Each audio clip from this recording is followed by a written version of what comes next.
Bom dia a todos, eu sou o professor Johnny. Se você gosta do que nós colocamos aqui nesse canal, se inscreva, ajude para que possamos crescer e o Evangelho possa ir em lugar onde nós não podemos ir. Então, está em suas mãos para você nos ajudar e compartilhar e divulgar os nossos vídeos. Então, nós vamos aqui comentar a primeira lição, que era do segundo trimestre aqui de 2021. Essa revista, ela é de 2014, está sendo reeditada, e a gente às vezes não consegue entender porque a CPAD ela não trouxe outras pessoas que pudessem fazer o comentário da revista, mas aí é eles, a gente não tem nada a ver com isso, mas eu não entendo porque eles fazem isso, mas ok. Então a revista falar sobre os dons espirituais e ministeriais. E eu tenho até uma revista aqui de 2014, nós estamos em 2021. Essa revista foi editada em 2021, então em 2014. Olha, 2014 é essa daqui. Essa aqui é de 2014. E do segundo trimestre também daquele ano. E editaram aqui.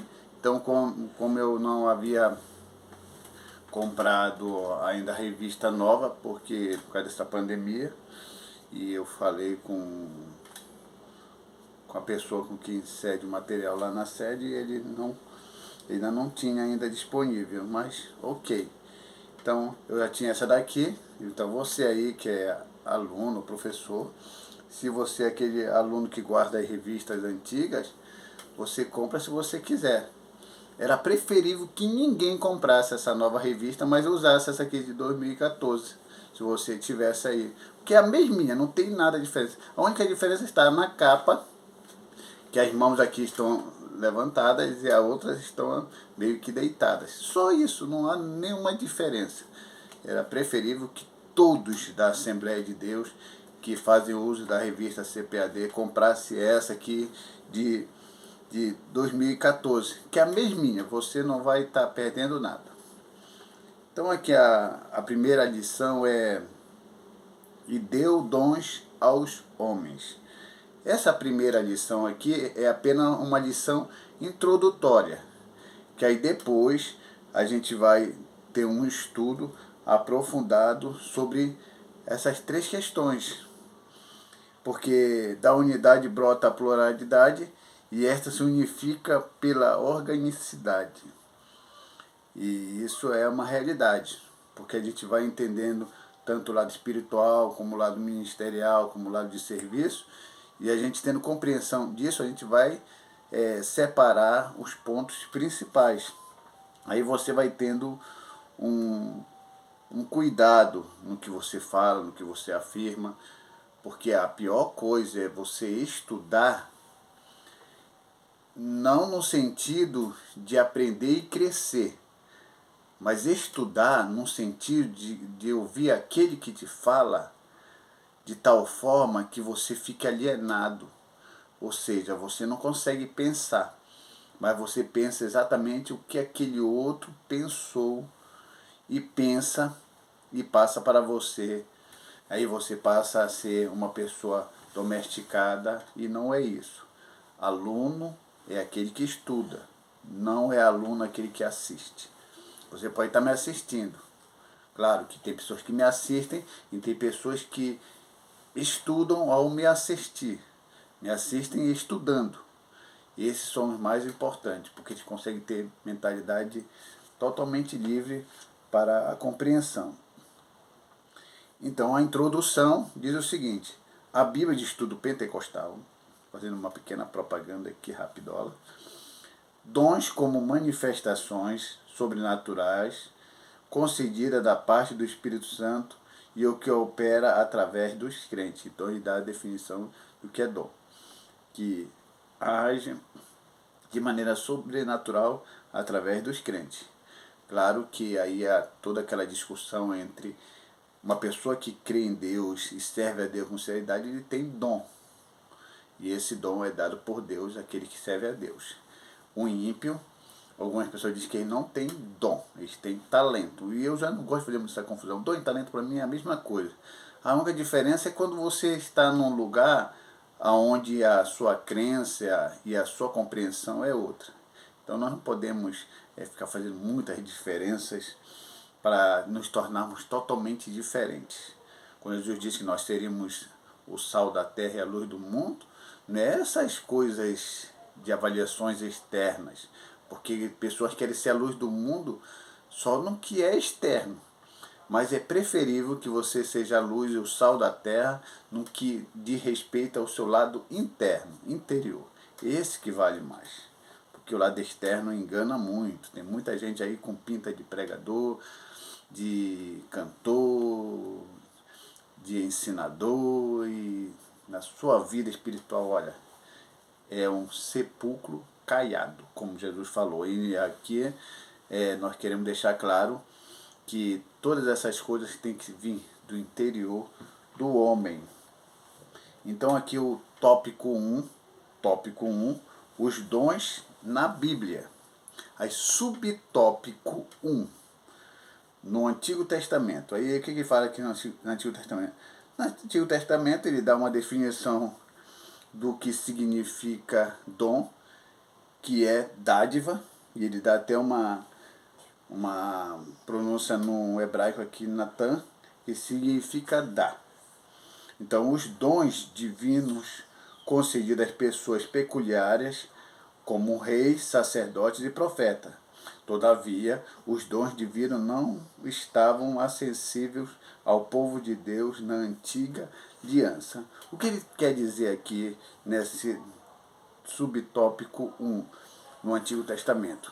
É porque se nós olharmos a manifestação e a maneira como atuava o Espírito Santo no Antigo Testamento, que era a antiga aliança, para a maneira como o Espírito Santo se manifesta na nova aliança, que é o Novo Testamento, há uma diferença muito grande.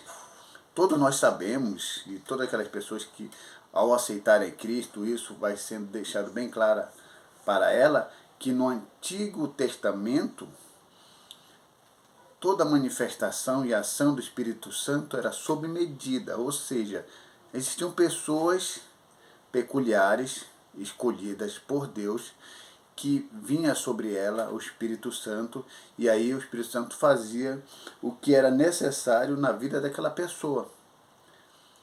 Quando foi que tudo isso mudou? Isso mudou quando Joel profetizou e falou da necessidade que o Espírito fosse derramado sobre toda a carne. E aí lá no dia do Pentecoste se dá início, ali se cumpre, mas se dá início a essa grande promessa, a essa profecia de Joel sobre o derramamento do Espírito Santo. E aqui no subtópico 2 diz que aí fala já do Novo Testamento. No Novo Testamento, a palavra dom aparece com diferente significado. Ok, aí ele dá aqui do verbo grego de dome, o sentido ativo da palavra dar. Na nova aliança, o dom de Deus estão disponíveis para que a igreja, em nome de Jesus, promova a libertação dos cativos e ministre a cura dos doentes e proclame a salvação dos homens para a glória de Deus. Então, hoje, você tem agora essa oportunidade, não é mais sob medida, o Espírito Santo está à disposição, você só basta pedir, se dedicar e buscar, que aí ele vai vir e vai fazer morada em você, porque você quer essa experiência com ele. E isso é importante. Dom de cura, dom da palavra, todos os dons que você necessita e que venha a ter uma intervenção divina aí, uma presença divina aí, você precisa orar e pedir a Deus esses dons. E aqui no último parágrafo aqui do subtópico 2 diz o seguinte: o Novo Testamento também deixa claro que todos os crentes têm acesso direto a Deus através de Jesus Cristo e por isso podem receber os dons do Espírito. muito mais do que ter hoje o Espírito Santo. É que a diferença também do Antigo Testamento para o Novo Testamento era que no Antigo Testamento as pessoas iam até o sumo sacerdote e o mesmo, uma vez no ano, entrava para interceder para aquelas pessoas. Então, o acesso do homem a Deus era meio que indireto. Ele precisava do intermediário, que seria o sumo sacerdote, e o sumo sacerdote entrava em contato com Deus a favor daquele povo. No Novo Testamento mudou, você não precisa de um sumo sacerdote, você vai diretamente a Deus, através de quem? Jesus Cristo. É por esse motivo que eu digo que no Novo Testamento existiam 3 classes de mediadores perfeitos entre Deus e o homem: profeta, sacerdote e reis. Essas eram as pessoas especiais escolhidas por Deus lá no Antigo Testamento para receber o Espírito Santo, sob medida. Não era para todo o povo. Então Jesus, ele pega para si esses 3 ofícios: Cristo sacerdote, Cristo rei e Cristo profeta. Como Cristo profeta, ele iluminava as nações. Como Cristo rei, ele governava sobre as nações. E como Cristo sacerdote, ele entregava a si mesmo pelas nações. Então Cristo é o perfeito mediador hoje em nossas vidas. Nós podemos ter acesso ao Pai através de Jesus Cristo. No Antigo Testamento era através do sumo sacerdote. Isso passou. Essa dispensação passou. Estamos na dispensação da graça e através de Jesus Cristo chegamos ao Pai, porque o próprio Jesus tem os 3 ofícios como sendo o perfeito mediador entre Deus e o homem. E aqui no subtópico 3, uma dádiva para a igreja. Então, a dádiva para a igreja, segundo a divisão que se faz aqui, é dons de serviço, dons espirituais e dons ministeriais. E esses dons espirituais e ministeriais e de serviços estão concentrados na Bíblia, separados, para que dessa forma aquele que vai ler não faça confusão e não faça uma mistura entre eles, misturando dons com ministério, ministério com serviço, mas faz as classificações, as separações corretamente para que você possa ter o entendimento. Eles estão interligados? Sim, estão interligados. Mas é importante que se tenha aí essa compreensão para que você possa falar com perfeição a respeito. Então, em relação de serviço e dons espirituais e dons ministeriais, estão nas epístolas paulinas, que lá em Romanos, lá em 1 Coríntios e Efésios. E essas 3 cartas você vai encontrar e que isso vai ser comentado na revista. Hoje é só uma aula introdutória. Depois a gente vai entrar a fundo sobre os dons ministeriais, os dons espirituais, os dons de serviço. A gente vai entrar a fundo porque a revista ela vai dividir, vai comentar esses assuntos perfeitamente. A revista é boa, só não entendo porque ela foi reeditada. Se existem outras pessoas que podem falar outros assuntos também, pode até falar do mesmo assunto, mas com outros pensamentos muito mais aprofundados e assim por diante. Tópico 2. Os dons de serviço espirituais e ministeriais. Então aqui no tópico 2 ele vai dar uma pincelada sobre os dons de serviço e os dons ministeriais. E aí ele começa aqui no subtópico 1, falando sobre os dons relacionados ao serviço cristão. Aí em Romanos, capítulo 12, começa ali do capítulo 12, aí ele dá aqui a explicação. Um membro do corpo de Cristo não pode se achar autossuficiente. Aí eu grifei mais algo aqui importante. Na igreja necessitamos uns dos outros para o fortalecimento de nossa vida espiritual e comunhão em Cristo. Novamente eu grifei algo importante aqui nesse mesmo subtópico. Romanos 12 traz a ideia de manutenção dessa comunhão dos santos, pois falarmos de serviço subtende-se que quem serve está prestando um serviço para alguém. Ok, então quando falamos de serviço, falamos de algo que nós fazemos por amor à obra. Mas ao fazer isso, você tem que entender que tudo é do Senhor. Se você canta bem, foi o Senhor que te deu. Se você prega bem, foi o Senhor que te deu. Se você ensina bem e é o melhor ensinador, o melhor professor da sua igreja, amém, dê glória a Deus por isso. Não se sinta autossuficiente, não se sinta o Todo-Poderoso, não se sinta melhor do que o seu irmão, porque se você é um bom professor, você precisa do aluno. Ou existe professor sem aluno? Não, é impossível. Para ser um verdadeiro professor é necessário aluno. Então isso aí é tudo para a glória do Senhor. E aí ele faz a divisão aqui dos que podem ser usados na igreja como um ministério de serviço. Que seria aqui? Ministério, ofício diaconal, exortação, que é encorajamento, repartir, presidir e exercer misericórdia. Note que esses dons estão relacionados com uma ação em prol do outro e do próximo.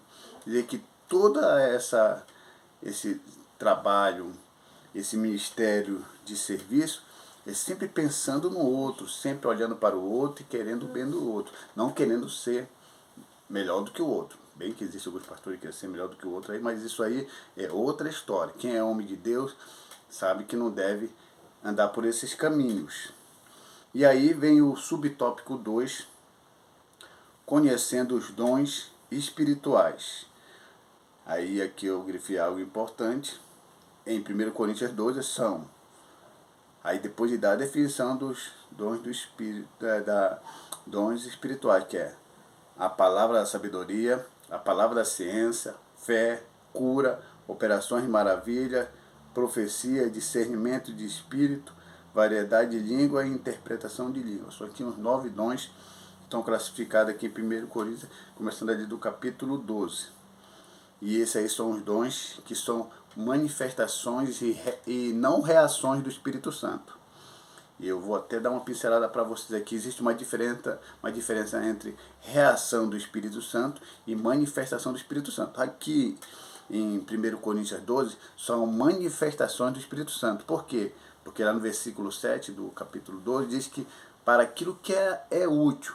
Então tudo que é útil para a igreja, no que diz respeito ao Espírito Santo, nós chamamos de manifestação, porque é útil para a igreja.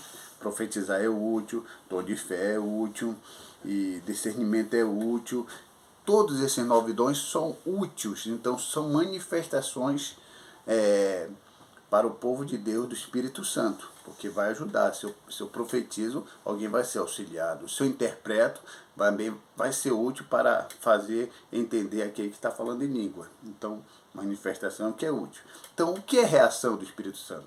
Reação do Espírito Santo já é muito diferente. Alguns teólogos muitos formalistas, eles chamam de meninice, eles chamam de movimento. Logo no princípio, hoje eu estou com 48 anos e eu me formei em 94, mas havia estudado teologia bem antes. E eu meio que segui esse pensamento de chamar de emoção, de meninice, mas com o estudo a gente vai crescendo, vai subindo nesse entendimento. Então, o que é reação do Espírito Santo? Reação do Espírito Santo é aquilo que não é útil, mas é útil para quem sente. Ou seja, levantar as mãos, aleluia, glória a Deus. Isso é uma reação do Espírito Santo que é útil para a pessoa. A pessoa começa a chorar, glorificar, chorar. Isso é útil para quem está sentindo. A pessoa começa a pular, como alguém fala que é o reteté. Aquilo é útil para quem está sentindo. Então isso é uma reação do Espírito Santo, porque se alguém ficar chorando, isso não vai ajudar ninguém, isso vai ajudar quem está sentindo. Se eu levanto as mãos e dou glória a Deus, isso é só uma reação do Espírito Santo. Que ninguém pode chamar isso de meninice, ninguém pode dizer que isso é algo da emoção, simplesmente. Só quem está sentindo pode falar. Então, como é que eu posso ilustrar isso sobre reação e manifestação do Espírito Santo? Eu falei para vocês que manifestação do Espírito Santo são 9 dons, aquilo que é útil para a igreja. A pessoa profetiza é útil para o outro, mas reação é útil para aquele que sente. Ou seja, a eletricidade. Bora dar um exemplo aqui da eletricidade. A manifestação da eletricidade, a manifestação, preste bem atenção no que eu vou dizer para vocês não fazerem confusão. A manifestação da eletricidade é a luz. É assim que a eletricidade se manifesta, através da luz. Você aperta lá e tal, acende a luz. Essa é a manifestação da eletricidade. Tá claro isso? Mas só que agora eu vou tirar a lâmpada e vou meter o dedo lá dentro do bocal. Quando eu meter o dedo lá dentro do bocal, de acordo com o meu temperamento, eu posso desmaiar, eu posso rir e eu posso dizer ai. Tá na natureza da eletricidade se manifestar com ai? Não. Eu tive uma reação da eletricidade, mas é a eletricidade que me causou a reação. Então a eletricidade ela não vai se manifestar através de desmaio, ela não vai se manifestar através de grito, ai, mas ela vai se manifestar através da luz. Mas eu tive uma reação ao tocar nela. A mesma coisa é o Espírito Santo. O Espírito Santo, na natureza do Espírito Santo, é através do que ele pode se manifestar através dos dons, naquilo que é útil. Mas quando não há manifestação do Espírito Santo, há uma reação do Espírito Santo, que é o chorar, levantar a mão, correr, pular e essas coisas, mas tudo com ordem de essência. Então as pessoas têm que fazer diferença.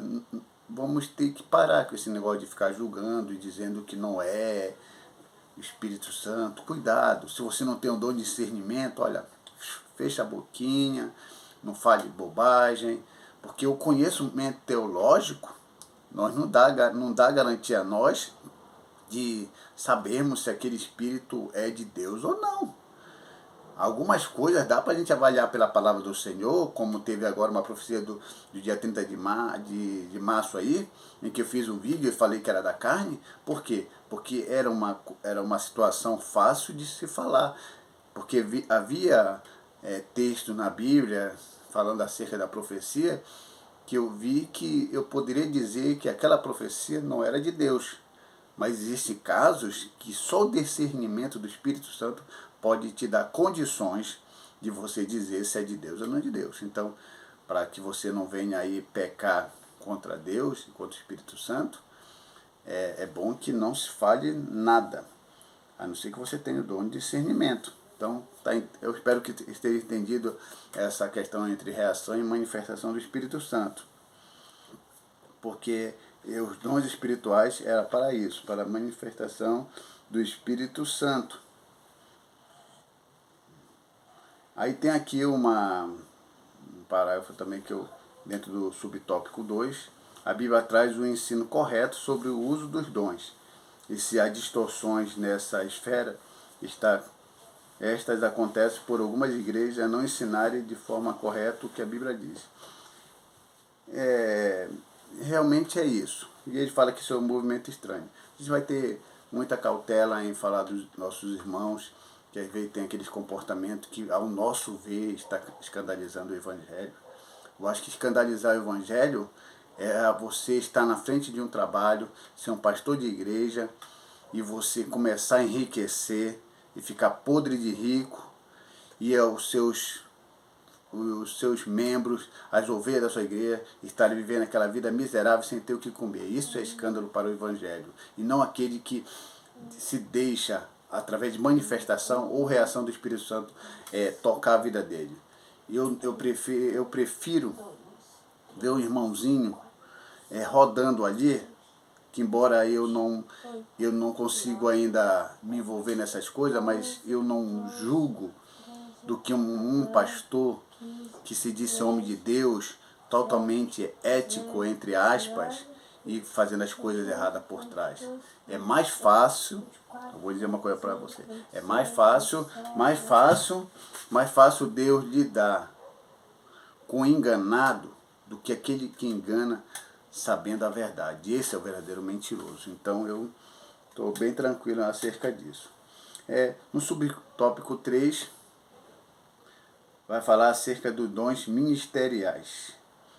Aí tem aqui, eu grifei a epístola de Paulo aos Efésios, classifica os dons ministeriais assim: apóstolos, profetas, evangelistas, pastores e doutores. Essa é a classificação. Podemos perceber que apóstolo já é algo bem relacionado ao Novo Testamento, é bem classificado ao Novo Testamento. Já os outros dons, alguém pode até classificá-lo como uma situação também do Antigo Testamento. E uma coisa que eu queria chamar a atenção para vocês aqui, fala que tem apóstolo, profeta, evangelista, pastores e doutores. É interessante que aqui não está falando sobre presbítero e aqui também não está falando sobre diácono. Por quê? Porque a maior falta de entendimento é que quando fala pastores, esses pastores poderiam ser presbítero, ou esses pastores poderiam ser diáconos. Porque é assim, quem fez a classificação de que o presbítero está acima do diácono e que o pastor está acima do presbítero, e que aí em outras igrejas o bispo está acima do pastor e o apóstolo está acima do bispo, somos nós. A posição máxima na igreja primitiva era presbítero. Não existia pastores como nós conhecemos hoje, estando acima do presbítero. Não existia isso. A posição máxima no Novo Testamento era presbítero. Agora, quando esse presbítero era responsável pelo uma